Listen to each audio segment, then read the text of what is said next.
Hello, and you're listening to Eco Justice Radio. We present environmental and climate stories from a social justice frame, featuring voices not necessarily heard on mainstream media. Welcome, I am Jack Eit. On today's show, ecological remediation, fungi, and the aftermath of urban fires. Host Carrie Kim will be interviewing Danielle Stevenson, founder and president of the Center for Applied Ecological Remediation, and Maya Elson, guest instructor at UC Santa Cruz, MS student at San Jose State University, and guide with mycopsychology experiences. Dr. Danielle Stevenson is an environmental toxicologist, applied mycologist, and bioremediation innovator with expertise in soil, water, and waste remediation.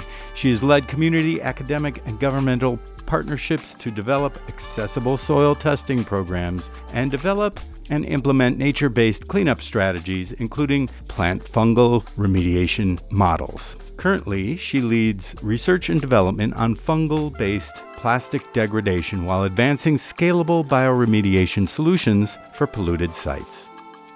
Maya Elson explores the interplay between fire, fungi, and humans. Maya is a co-founder of Radical Mycology and former executive director of Co-Renewal. Maya has led efforts and research on post-fire bioremediation, is the lead investigator of biome logs, and is a consultant for post-fire bioremediation efforts in Hawaii, Greece, and Lebanon.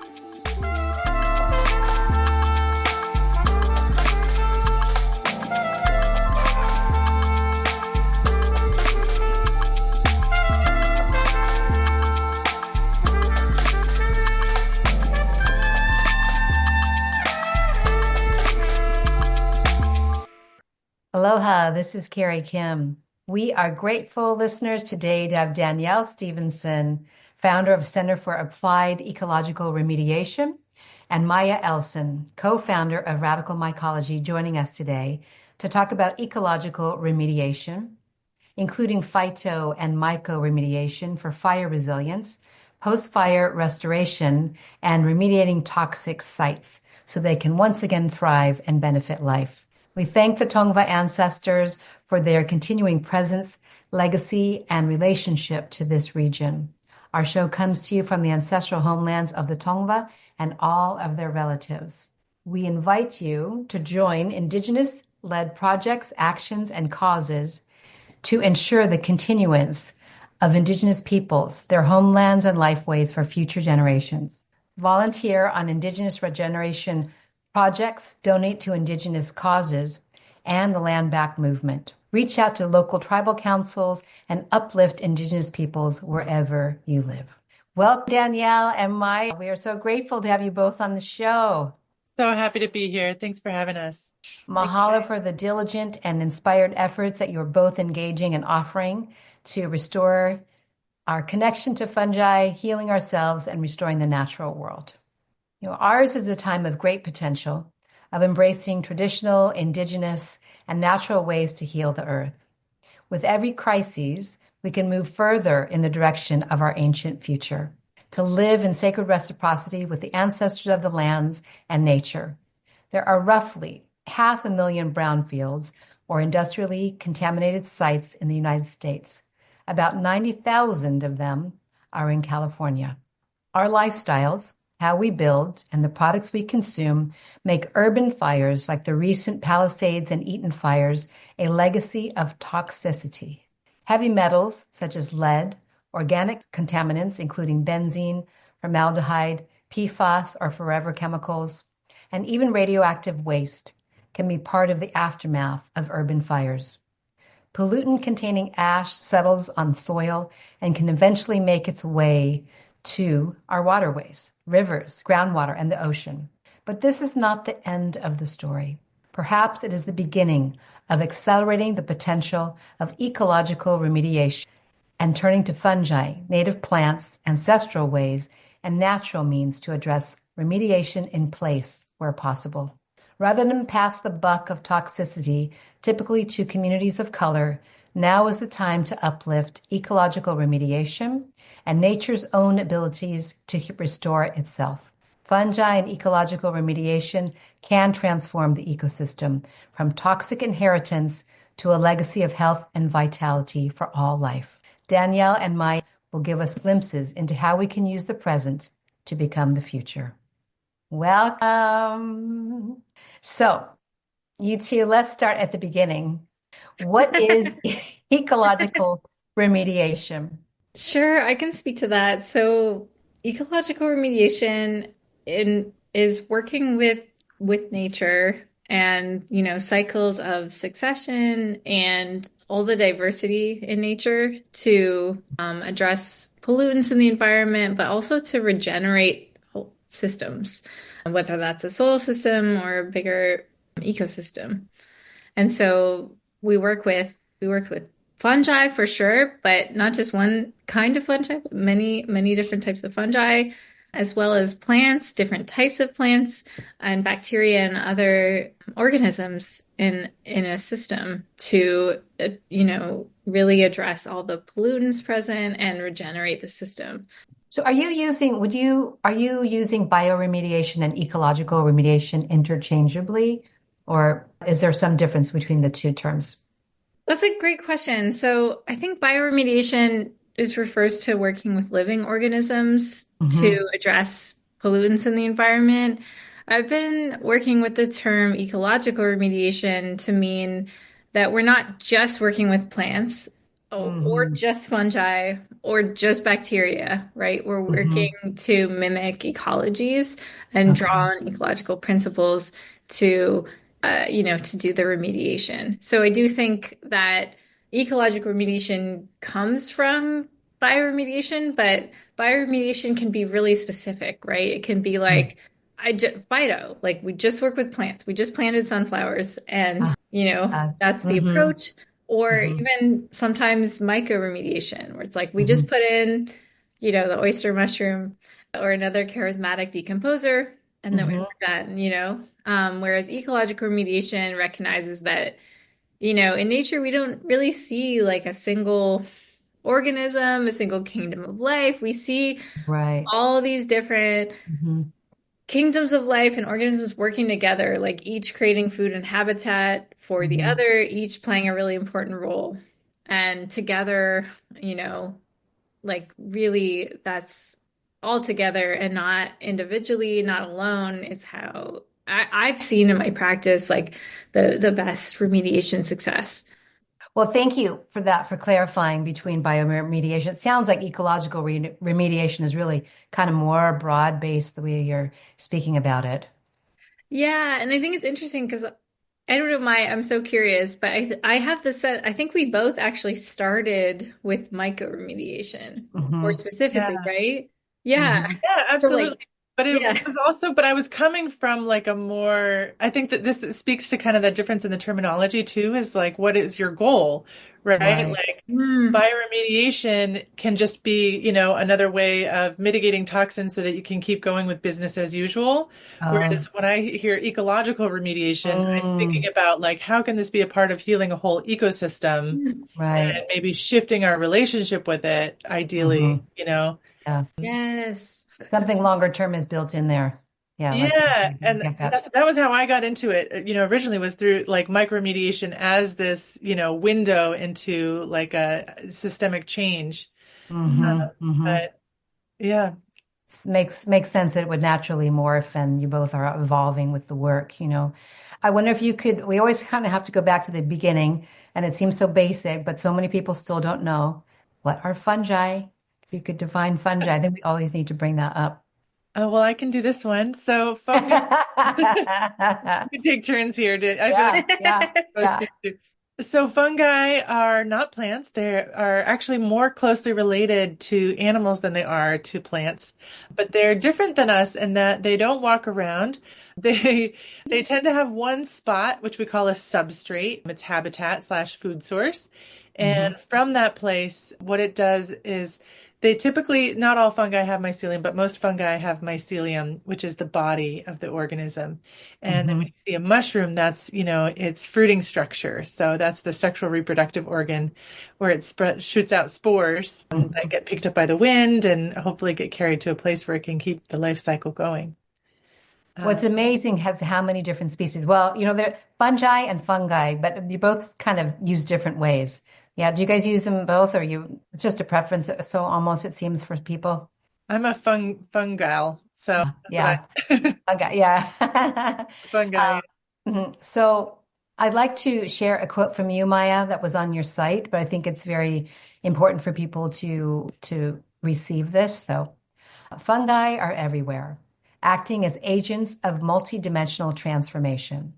You don't have to go out into the forest to find fungi. They are in our bodies. Spores are in the air.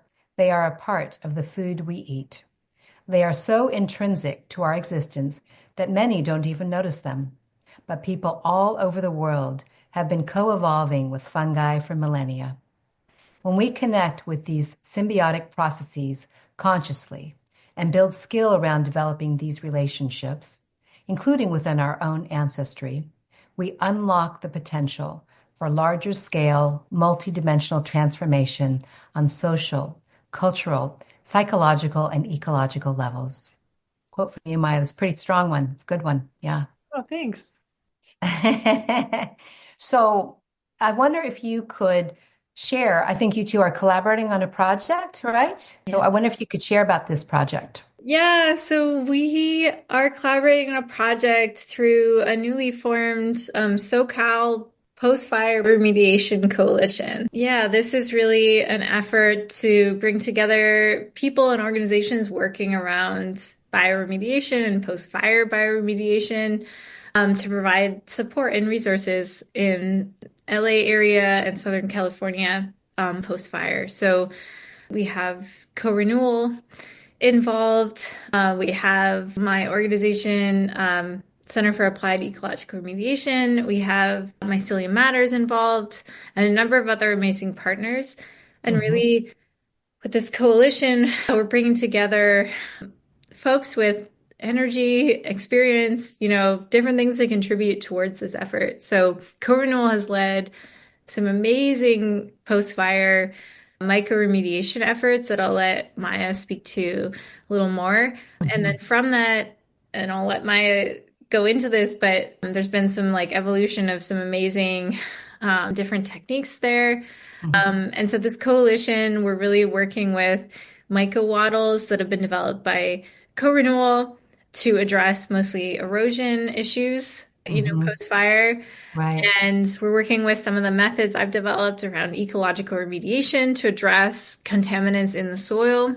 And then Maya can speak to the biome logs as another facet of this, integrated approach to address post-fire contamination and build regeneration in Southern California here. Yeah, maybe if you could go back to, because Maya, I know some people may not even know what a wattle is. Some people will, but no, if you could explain mycowattles and what is the function of those, and maybe go back into the biome logs from there. Absolutely. I also want to let folks know that we just launched a new website, which is socalbioremediation.org. So a lot of this information is there. I just want to, and there you can see what a wattle looks like there if you need a visual. So often, when there's an erosion risk, it's a really common technique to lay these straw tubes that look like, giant sausages. You'll see them by the roads. You'll see them in places, where they just, clear cut sometimes, and there's that erosion risk. So this is, a really effective method for preventing sediment from moving down, and it creates a little berm so that, there's something to stop the sediment that as it moves. And they're typically built with burlap on the outside and straw on the inside. Ours are a little bit more, we get a little more fancy with them, and we try out different substrates. We tried out different sock materials. I really like the wood fiber one, all organic. So what these naturally do is they create a habitat for native microbes to come and do what they do. So you have this, great food source for the native fungi that come and do their thing. But by, this is also reminding me of the quote, when we intentionally and consciously, take advantage of our relationship with these microbes. So like a lot of these have been installed and people didn't even really think about how the microbes were involved with it, right? It was just like, oh, you Right. just throw these on the land and it helps, Uh-huh. It's actually because of the microbes that they're so effective. Right. So when we inoculate them with fungi, when we grow fungi out on these wattles before installing them, Mm-hmm. we're creating this biological filter at the same Mm-hmm. time. So as the water and the sediment moves through them, you have this beautiful web of mycelium that can capture the heavy metals ideally and immobilize them, Mm-hmm. as well as break down some of those organic compounds that we were Mm-hmm. speaking about. Yeah. Wonderful. Yeah, it's great to know about those and then inoculating them. I mean, is that something that you actually teach people how to do that themselves as well to some degree, like at a very basic level? Yeah, well, what we have right now on the Co-Renewal website, if you go to phoenixfungi.org, you'll find it a lot faster. Phoenix is Mm-hmm. Fenix, Mm-hmm. fungi.org. Mm-hmm. On there, and if you are a fire survivor as well, you can use our web-based tool for free, and that's available to you to help you make decisions about what's going to be the best type of microbial inoculation for your Mm-hmm. property. And then we Mm-hmm. also read those too and review those. So I can't say we, one of our scientists does and so these get reviewed, but this can help people to make these decisions about what to use. We also provide these kits that I think we have some left that we can send for free, if you're wanting to get started and try this stuff out. Mm-hmm. But really what's needed in Southern California right now is a large scale effort that Yes, yes, we're trying of to raise course. funds for and we're trying to grow out right now. Hmm. And then what are the biome locks? Oh, biome logs. So this is more of a long-term recovery strategy. So after, doing a lot of the mycowaddle stuff for a while and learning about different types of microbial inoculants and trying the different things out on the land, I kind of had an epiphany when my dear friend Erica Schroeder was just on these properties after the fire and started burying logs and Uh-huh. inoculating them with fungi. And Mm. I was like, oh my God, why aren't we all doing this? To do it anyway, right? Yeah, it just Without a makes so much fire. sense. So after a fire and often before a fire, there's a lot of dead standing trees that can become fuel for a future fire. Hmm. And people don't know how to deal with them a lot of the time. And you have to pay money and bring them sometimes they end up at the landfill or they Hmm. get burned and all that carbon goes out into the air right away or they get hauled off. There's also a lot of biomass incineration happening in our Right. wildlands, which is, as a form of energy, it's dirtier than coal Sure. and causes all sorts of issues. And you're taking away this beautiful food source for the microbes, Yeah. as Hmm. well Hmm. as taking carbon away that could decompose more slowly and be food for the microbes, and also prevent erosion and hold on to moisture and do all these Right. great things that And all at the same habitat. time. Yeah. Hmm. Yeah, it's so many things. So it's like a bioswale. So the inspiration for this is hugelkultur, which is a Uh-huh. technique where you have larger pieces of wood on the bottom, and then you put in some like more sticks and branches on top of that, and then you get your leaves and your like duff layer on top of that, Hmm. and then you put soil over the top of that. So Right. And it's grow. this is like a fancy hugelkultur bed, where we're Hmm. inoculating the logs with Right. a decomposer fungus with a Hmm. saprotroph that's local to the area, and then all of the smaller stuff at top gets inoculated with our wildfire resilience compost, our special kind of compost that we're learning how to make, and that we have a pile for here in the CZU. And I live up in the Awaswas speaking Yupi tribe area up in what's called Santa Cruz, California. So this is a place where we have our specialized local compost that's going to grow out our Hmm. beneficial local microbes, and then we can Hmm. inoculate with those. So it's a combination of these different methods, Right. And essentially. so And the they do big that. And would they do the biome logs all across the lands or just in certain specific areas? I mean, how do you choose where to put the so biome logs? Oh, that's a tough question because it's all these different people have been asking me to build them, and we only have so much availability. Yeah, yeah, right, But right, right. Where I'm starting it right now is in the CZU footprint, the fire that we had in 2020 in the Santa Cruz Mountains. Uh-huh.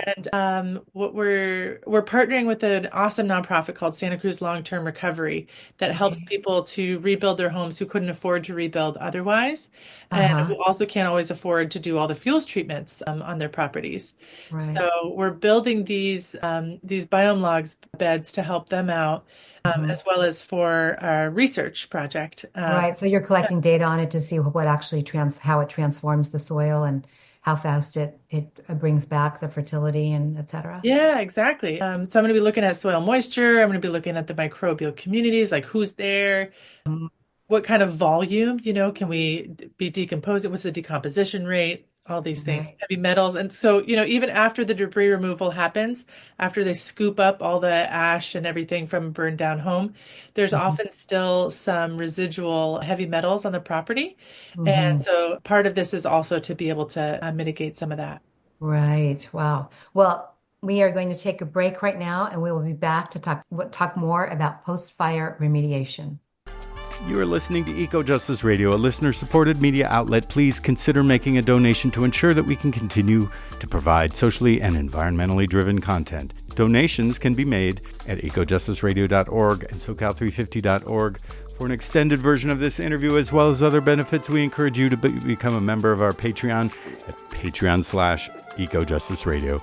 Today, you are listening to Ecological Remediation, Fungi, and the Aftermath of Urban Fires with host Carrie Kim and guests Danielle Stevenson, founder and president of the Center for Applied Ecological Remediation, and Maya Elson, guest instructor at UC Santa Cruz, MS student at San Jose State University, and guide with mycopsychology experiences.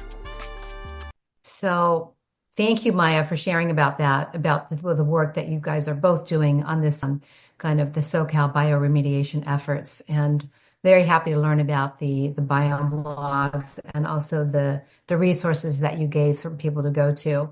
We'll post those links for people. I wonder what the two of you have a lot of experience with, post-fire remediation. You both have been working in this field for a while, but I'm wondering what concerns might you have right now about how it's going for Palisades and Eaton fires, and what cautionary tales might you have around people who are in a rush to rebuild? I mean, I actually wish that the burned lands could be left alone to regenerate in nature's own time, but we know that's not going to happen. So what would you two like to say about what are your concerns, or how do you see it going right now?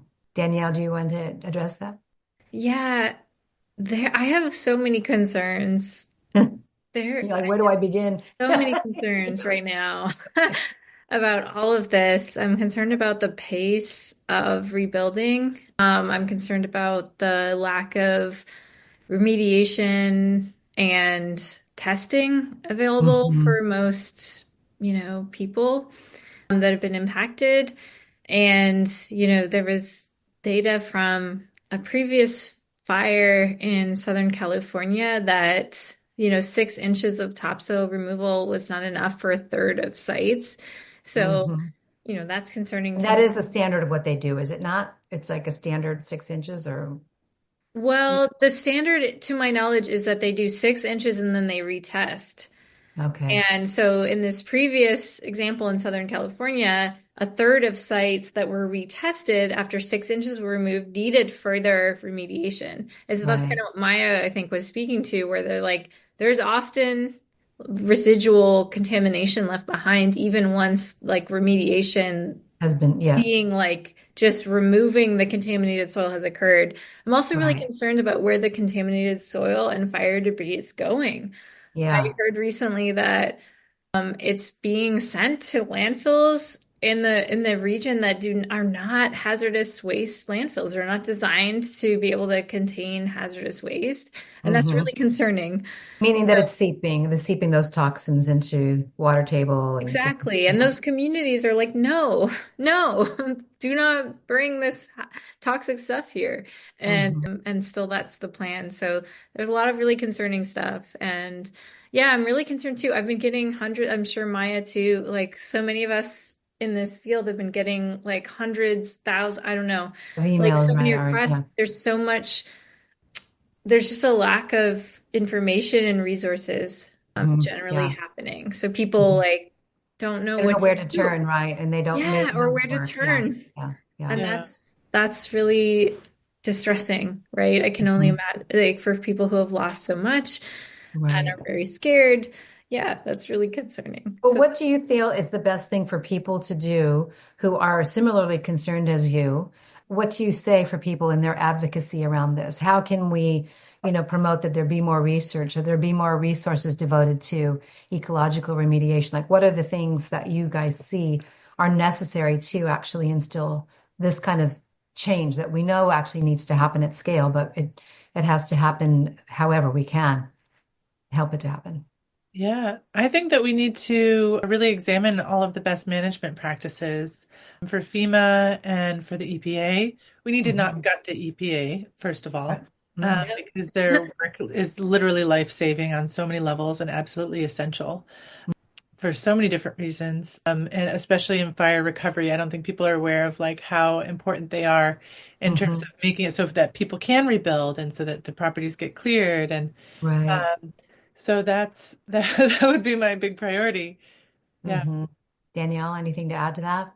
Yeah, I mean, I would say like to reach out to our coalition. We're organizing to be able to try to provide more guidance and resources, but also just that to really emphasize that people do have power and communities can have an impact. So yeah, like keep, Mm-hmm. speaking out. It's a lot Yeah. about the education. I mean, I think about the Yeah. work that you've been doing with Native communities, Danielle, and getting them like empowered, like the workforce development strategies or programs that you've been running to help people who, like in Native communities that want to actually, that already embrace ecological remediation because that is their tradition, that is their life ways, right? Is to be working to allow nature to have its own way with life, honoring that.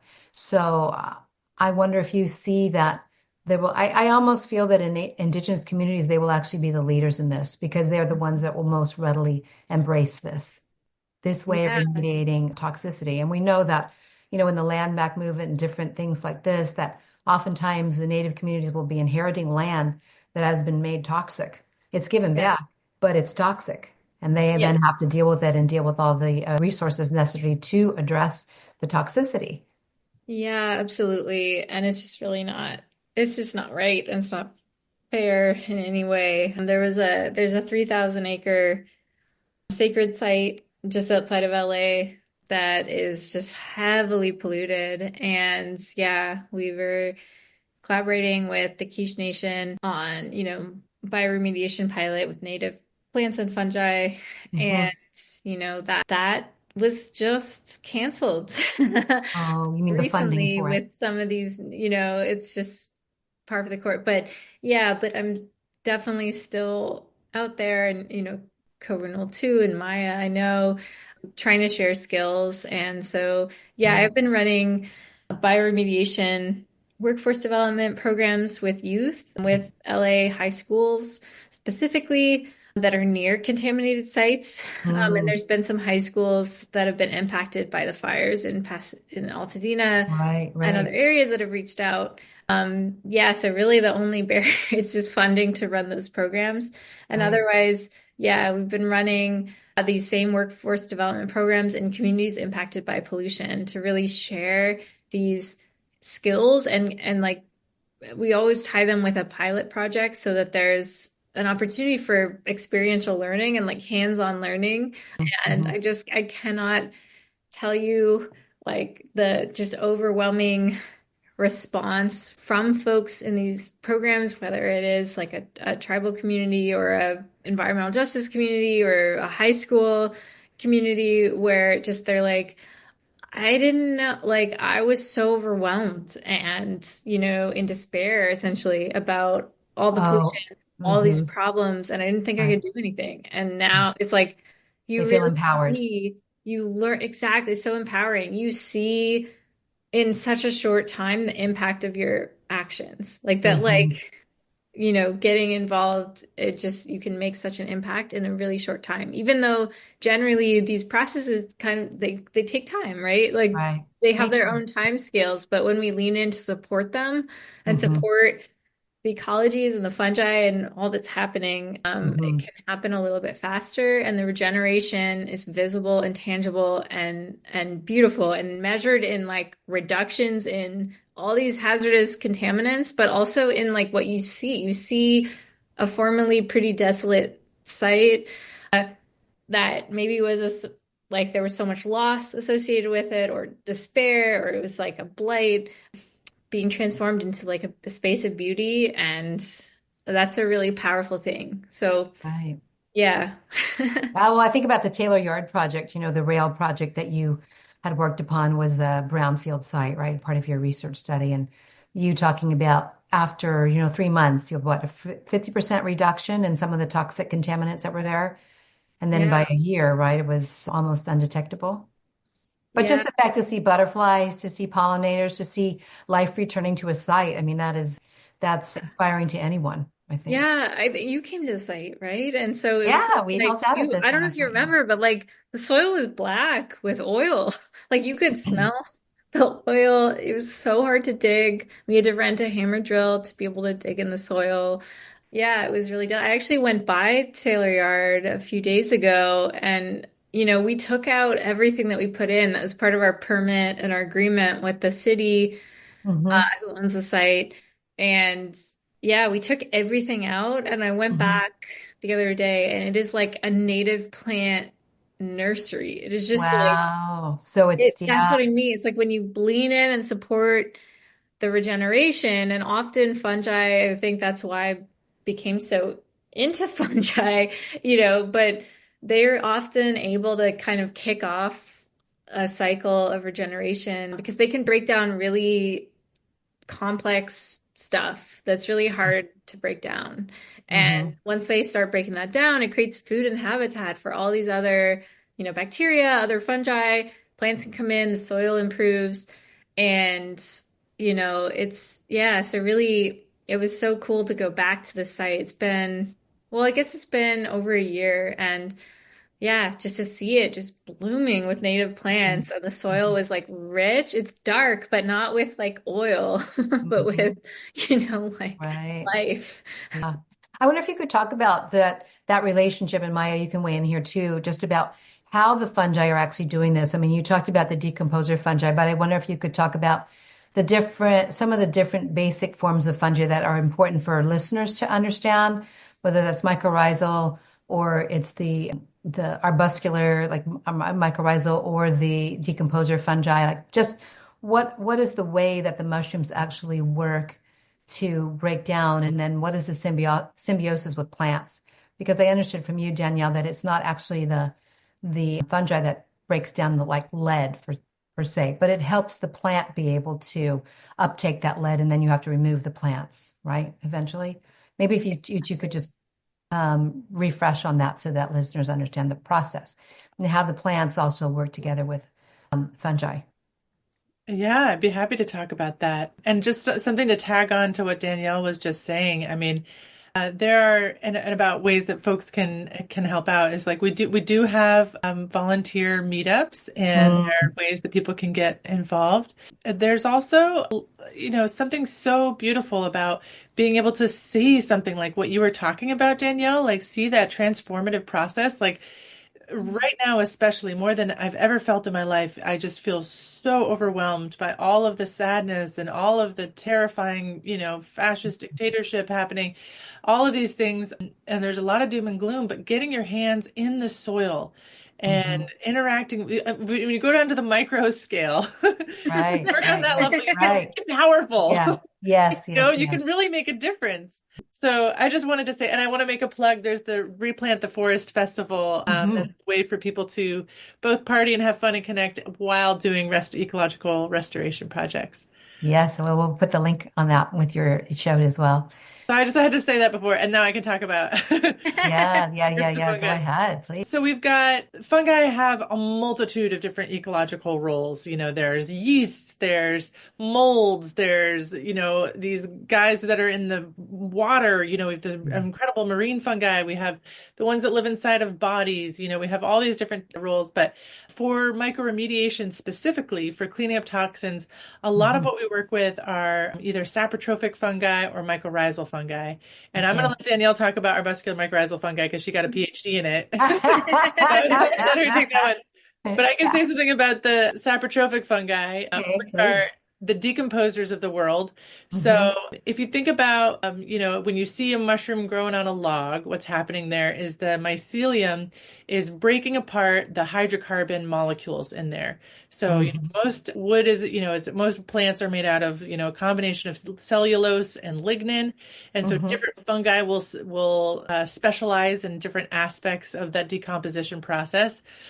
And then when we think about, what are most of our pollutants in our environment are petroleum based. And what is petroleum? Well, it's, these plants that have been fermenting underground for millions of years that got pulled up and turned into, all sorts of crazy stuff. So the process of breaking those down, they're made out of hydrocarbons. It's a similar molecular structure. And it's those little bonds between the hydrogen and the carbon and these different structures that can be altered by the things that fungi produce, by these enzymes. So I think of enzymes as like a little key that can unlock that molecular structure and be able to break it down. Yeah, break it down into smaller pieces, right? And then another decomposer will come along, and then another one and another one. I see, when I look at a log, I see a symphony, right? Like, or when I look at a mycoremediation site, it's really this incredible symphony of all of these different organisms. And, again, not just the fungi, right? The bacteria, the protozoa, the nematodes, the microarthropods, and then of course the plants, each one comes in and they play their part and then they move out of the way. And then the next one comes. This is the process of ecological succession. It's a story that unfolds over time. So these saprotrophic fungi, they're great at like getting the party started. They're like the heroes that come in at the beginning and like, start breaking down these hydrocarbons, and then like other guys will come in after that. So and then of course that they immobilize the heavy metals as well. So it's not just the breaking down, but being able to just keep them in one place. Which is especially important after a fire because you have these rains that come and then wash away, all of that toxic ash. And then that can send it into waterways. It can get it into fish. We can, spread it out, bring it out to the ocean, and it's a lot harder to deal with once it becomes, waterborne. So that's what I'll say about saprotrophic fungi. And then I'll let Danielle talk about AMFs. That is such a perfect description. That's awesome. Yeah, I can speak to mycorrhizal fungi. So these are really cool fungi that live in relationships with plants through their roots. And so there's a whole bunch of different types of mycorrhizal fungi. Myco means fungal, rhizal related to roots. But the ones that I work with a lot in remediation scenarios are the arbuscular mycorrhizal fungi. These guys actually are generalists, so they form relationships with most all plants everywhere from like wetlands to the tundra to the deserts of SoCal. Personally, I have literally like tested every plant in SoCal that I have encountered, and they were pretty much all and they were there, and you found them. Yeah, so these AMF for short, they really help plants survive, right? They trade access to water and nutrients like phosphorus and a whole bunch of other stuff with their plant partners in exchange for sugar, essentially. And so when we're talking about metals, so, Maya spoke to how decomposer fungi are really great at breaking down carbon-based contaminants, right? Organic contaminants like petrochemicals. But when we're dealing with metals, really it's plants that, they pull up nutrient elements from the soil like phosphorus and stuff. And a lot of metals are also they're also elements, right? And so some plants can pull them up, and when they have their arbuscular mycorrhizal partner that's, remember, trading elements with them as part of how they earn their living, I've found in my studies on like highly degraded, highly polluted sites and soils that the arbuscular mycorrhizal fungi make a really big difference in enhancing plant capacity to remove metals from the soil. And then the plants have to be removed. We'll take a break right here and we'll go back to talking more about the arbuscular mycorrhizal fungi. Okay. You are listening to Eco Justice Radio, a listener-supported media outlet. Please consider making a donation to ensure that we can continue to provide socially and environmentally driven content. Donations can be made at ecojusticeradio.org and socal350.org. For an extended version of this interview, as well as other benefits, we encourage you to become a member of our Patreon at patreon.com/ecojusticeradio. Today, you are listening to Ecological Remediation, Fungi, and the Aftermath of Urban Fires with host Carrie Kim and guests Danielle Stevenson, founder and president of the Center for Applied Ecological Remediation, and Maya Elson, guest instructor at UC Santa Cruz, MS student at San Jose State University, and guide with mycopsychology experiences. So we're back, listeners, with Danielle Stevenson and Maya Elson speaking about mycoremediation right now. So if you could talk about a little bit, anything more you want to say about the arbuscular mycorrhizal fungi.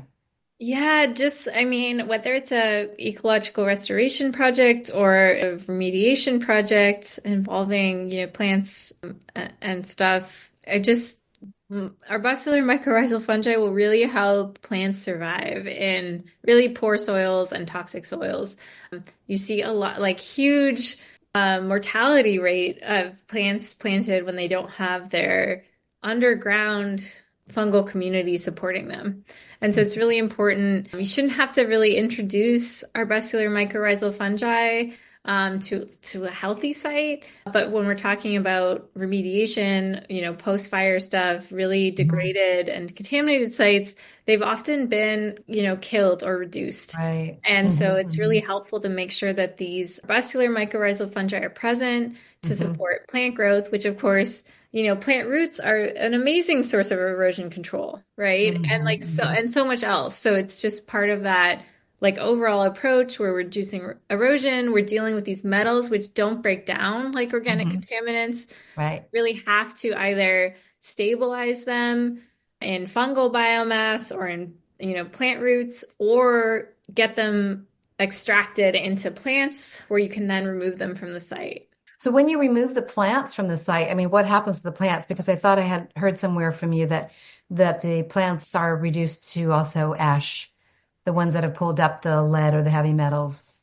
Yeah, it can be ash. Actually, a more kind of community accessible approach that I've used in my work is sledging. So you basically in a controlled way, so sealed bins, pack all that plant biomass that has the metal, that's pulled up the metals, and it basically anaerobically, without oxygen, composts down into a small amount of sludge that has concentrated metals in it.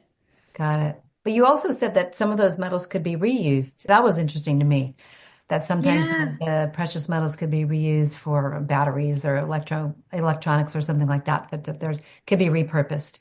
Yeah, it'd be great to see less mining happening.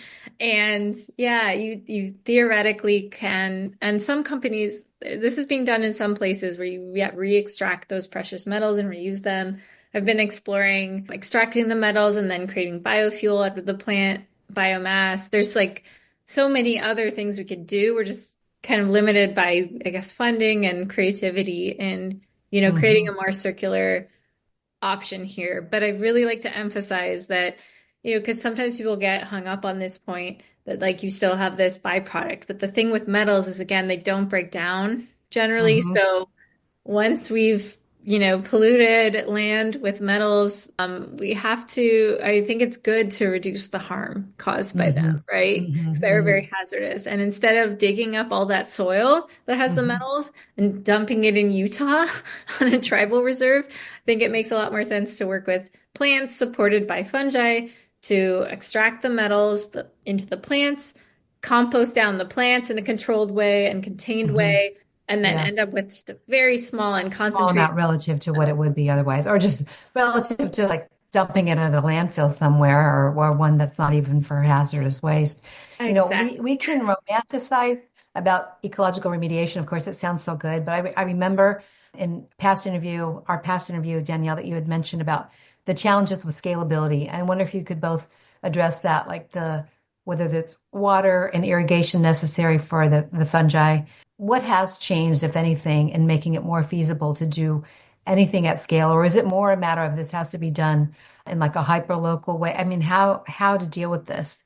Just scalability and water, because I know Yeah. that is an issue, right? That sometimes you need water to actually do the projects of remediation.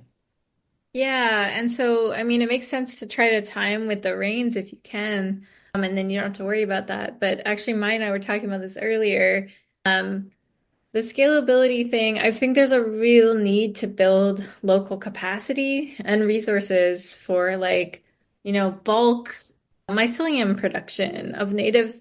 strains and all of it, like wattle machine, like all of the Hmm. resources needed because I mean, there's already such a big scale of need in terms of like Sure. pollution cleanup, right? Right. Everywhere in LA, Hmm. but also like basically everywhere. But then when Hmm. a disaster happens, like catastrophic wildfire or flood or anything, it like spreads contamination around Hmm. and it makes Hmm. more of it. Yeah. And you really need those local resources, that local capacity already. You need to be Hmm. ready with all Hmm. of that bulk, like native mycelium Right. and Right. everything to go so that you're Uh-huh. ready when a Yeah. disaster hits. You need to And be, and you're saying Yeah. that doesn't even, yeah. that does not exist right now because it's not this full scale, full blown thing right now. It's just still kind of in a nascent way, even though people have been working on it, like you two and other folks have been working on this, but it's not at this level where it's just you can run out to your store and go get a block of Yeah. it. Yeah. Well, there's a lot that we can learn from emergency response organizations who, are the first responders who come in right after a disaster. And we need to Mhm. be at the same level of quickness and thoroughness, as well, thoroughness is a hard part, but that immediate response and being ready to go, ready to deploy. Mhm. I think there's a Mhm. lot that we can learn from that, as well as from being able to like broaden our reach. And now that we don't have the federal government, functioning and doing what it does, it's even, more up to us all to try to figure this out as a community on the grassroots level. And Yes. I'm just going to throw out a crazy idea. I think that the Mhm. billionaires should pay for this. Yes. The richest people and the Yes. richest corporations should be figuring this out, and not us who are volunteers working our butts off for $0. Yeah. Heck Yeah. yeah, Yeah. that is so You know, true. and I think about like one example, like, okay, we were talking about like the mining for metals, like how are we like there's all of these precious metals, precious Mhm. quote unquote Right. metals that are toxifying our environment and making people Right. sick and making, destroying, ecosystem integrity. Hmm. Well, how about Apple? How about Microsoft? Right.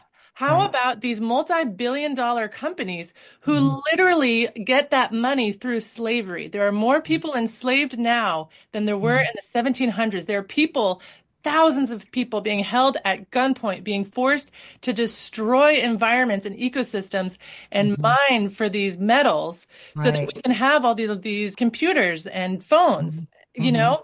Mhm. Instead, so what if, just a crazy idea here, what if some of their money, went Right. into Mhm. actually making this circular Right. economy, circular Mhm. system that Danielle is Mhm. talking about? Mhm. Yes. Sounds Call good to me crazy, me. but They would feel Yeah. it. They wouldn't even feel it. It'd be like, maybe one less house. Maybe. I don't even know if it would be one less maybe house. their yacht would be a few feet smaller, A like. couple feet smaller on their third yacht. Like, it's just like, it doesn't matter to them. It Yeah. matters so much to everyone else. I totally Mhm. agree. Well, It's as you were speaking, I was also seeing how, in addition to sort of like the fire tenders, I call the firefighters fire tenders, but to have a department that was ecological restoration in the same way for like this emergency Yeah. response. But if we evolve to the point, we shouldn't even really be having this in the first place. If we were taking care of the lands, if we had indigenous stewardship and the land, all the things that we know, if that were the case, we wouldn't be even having this conversation probably. Yeah, well, it's this incredible wake-up call, right? And it's this opportunity. People use the phoenix metaphor a lot, of like Yeah, the fire is bird. this transformative force, that's getting us to wake up and realize like, oh, maybe all of these things that we were doing, this lifestyle that we had, oh, Right. maybe we shouldn't be just draining away all of our water and sucking it away from the cities. Maybe we shouldn't be just sending it down through a concretized river out to the ocean, Hmm. slow it and could spread it. Like it's not a matter of this, like some crazy guy I heard who has a lot of power was talking about how they wouldn't let the water down to LA. That's completely not the issue. And so he actually Yeah. wasted billions Right. of dollars trying to make Yeah. this point, right? Hmm. Billions of gallons, I'm sorry. And all the money that water, he just wasted a bunch of water. But if we actually did designed our cities differently so that they could be absorbing water, I've Right. these stories about I've multiple homes from the Woolsey fire. I don't know if there's similar situations from the recent fires, Hmm. but there are these places where they were doing all of these really cool water catchment projects. So they were doing Hmm. gray water. They built ponds, and they basically kind of like made this like not exactly like a moat, but like a soil sponge, Uh-huh. around the Uh-huh. house to Right. protect it. And so all of their neighbors' homes burned down to the ground, and these houses survived. But you Hmm. know what? All of those water projects that they did were against the law. They were all Mm. illegal, So if we Right. could even just legalize water Right. retention, Hmm. that step one, I've never and heard of that. I didn't know I that. know. Yeah, so like Exactly. and do some of these projects. Like people, this is not we don't need a new technology. Like we have Mm. experts. There are people, like the water stories people, they're brilliant if you want to learn about how Yes. to do this Yes. kind of work. Jack Weiss's Um, work. Yeah. yeah, yeah. So like this all exists. Like we know how to do this. It's not Hmm. rocket. I mean, it's Yeah. science, but it's it's like it's Yeah. doable. We Yeah. just have to do it and we have to make it part of the status quo. Yeah, exactly. Mm. Part of daily life, really, instead of it Yeah. only emergency to emergency, that doesn't work. But, I wonder, Maya, if there's anything more you'd like to share about your work with watersheds and post-fire restoration specifically. I mean, we talked about the wattles. I don't know if there's anything more that you would like to say about that. Oh man. Well, yeah, I just wanted to like really put some love out to all the folks, all the fire survivors, all the people who have lost your homes, and all the people who are feeling really overwhelmed and really scared right now. When in 2020, when the CZU Lightning Complex fire happened, it felt apocalyptic. It felt really deeply in my bones, like this deep, deep fear. Um, Mm-hmm. and this deep grief that I'd never felt before. And these fires can be so scary, but what gave me hope was, seeing ferns, open up right after the fire, seeing Mm-hmm. the redwood trees resprouting, seeing Hmm. banana slugs come back, seeing the Right. birds come in, and seeing this incredible community, come Hmm. together collaboratively to protect, to support the people who are fire survivors and also to support the watersheds and the ecosystems. We are people of place, even if we are not native to these places. We have this incredible sacred relationship with the lands that we inhabit. Hmm. And this is an incredible opportunity to be honoring those relationships Hmm. and giving back, where we don't have to be a blight on the earth. I know we feel that way sometimes, but Hmm. I think that, what's exciting to me about, building relationships with fungi is this opportunity to be in deeper symbiosis and deeper Hmm. reciprocity with the land and to find our little niche, as Hmm. humans within that. There's so much we can learn if we just stop and listen and hang out Hmm. with them. Hmm. So I uh, wish that yeah, learning about the fungi was just part of every human being's experience, period. Mhm. I feel like it's like fundamental that we should be learning about the fungi and aligning with them, you know. We're Yeah, cousins, kind of Yeah. Well, yeah. relatives. Yeah. Maya, you had mentioned in the video that you were, I don't know if it was a particular forest you were referencing, but you were saying that you had seen less mycorrhizal fungi. And I don't know if it was related to a specific area, but I wondered if that indicates something specific to you. But I Oh, there's so many just things spoke. that it indicates. I'm deeply concerned about the world's mycorrhizal fungi. Okay. And I'll say that, where I live in Central California, it's, a similar situation where we have flooding and then we have drought and then we have flooding, Mhm. and then we have drought and fire. We're kind of in these Cycles, yeah. cycles that are becoming more extreme and they're natural cycles. It's all part of like, the natural history of the place, but these are becoming more extreme. Hmm. And I see mycorrhizal fungi as an incredible buffer against some of the worst effects of climate change. Not only do they act as like that soil sponge and slowly release water over time, it's like Uh-huh. the trees can still stay green in the middle of summer. We're in this Hmm. Mediterranean climate. It's super Right. dry for half the year. So how are these trees Yes. staying Yes. green? How are they even Hmm. staying alive, right? It's Hmm. because, and how do we have these perennial grasses that were green all year round? It's Hmm. because of those mycorrhizal fungi. So with the spread, with the history of logging, where you cut down the mycorrhizal, partner of the fungus, when you cut down the tree, you Right. can't get their sugar anymore. And when you divert water away from ecosystem, you don't let it sink into the soil. Hmm. When you use water for all sorts of nefarious purposes, or even beneficial purposes like growing food, Right. but you don't do it Hmm. in a way where Right. you're letting Hmm. the whole ecosystem hold on to water in the way that it does. And then you cover up a bunch of the ground with pavement or, and then channel water out to the ocean, then we lose our mycorrhizal fungi. And Hmm. then when you also tie, simultaneously, if you're removing indigenous people and indigenous fire from the land and indigenous land Yes. tending, Hmm. what you end up with is a spread of these, you have a lot of crowded trees. The post-logging trees tend to be very crowded, Hmm. and scraggly and a lot more flammable. And then Hmm. you get these diseases, we're getting sudden oak death is coming Right. through very heavy. And so what I see when I lead mushroom hunts, that's how Yes. I afford to be able to Yeah. volunteer for these projects. And I see a lot more saprotrophic fungi, and that's because the trees are dying. A lot of dead trees everywhere, and then there's not fire to clear them out after they Hmm. die. Hmm. And so the fungi are trying to, they do a similar thing as fire metabolically, breaking apart these hydrocarbon molecules. It's also what fire does, right? Uh-huh. But when you don't have fire to do it, fungi is trying to do the whole job all by itself, and it's having a Mm-hmm. hard time keeping up. And so sometimes it gets a little bit out of control and starts killing Hmm. trees that are still Hmm. alive, that are weakened. Oh, uh-huh. Uh-huh. I mean, it's complex, but Yeah.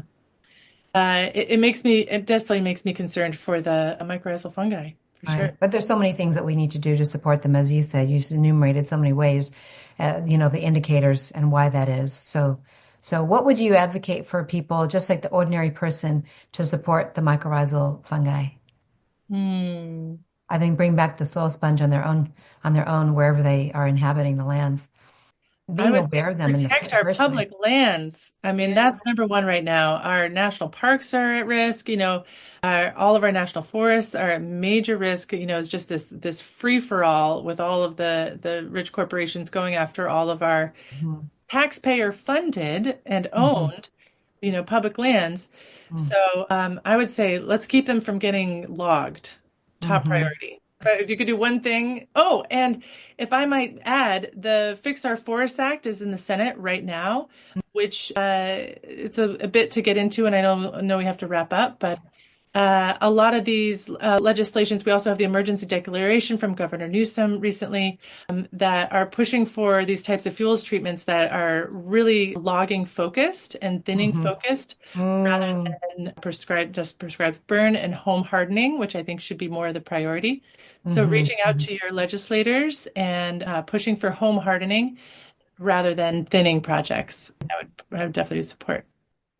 Well, we are coming to a close. I knew it was going to go really fast. There's so much to speak about, but I wonder if there's any closing words that you might have, Danielle, just to close this out. If there's anything that you would like to say about the way forward with fire remediation here, anything you'd like to say to people or.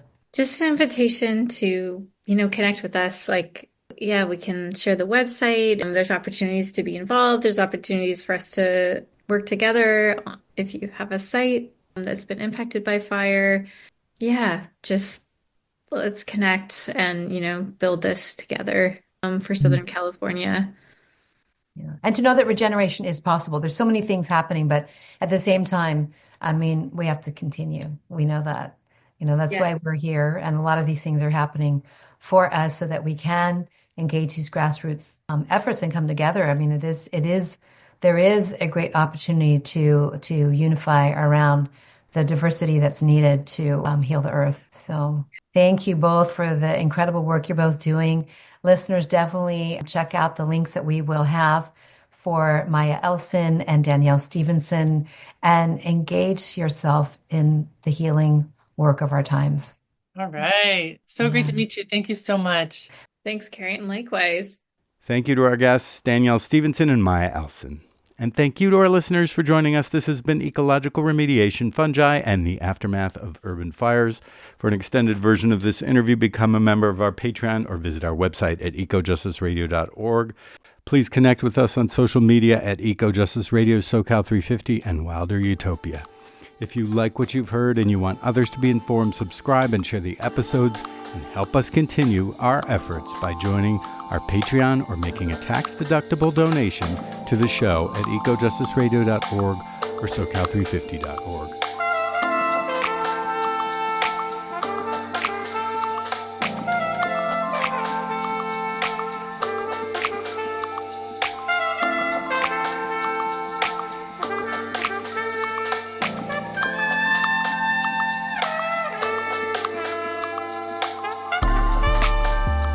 Project of SoCal 350.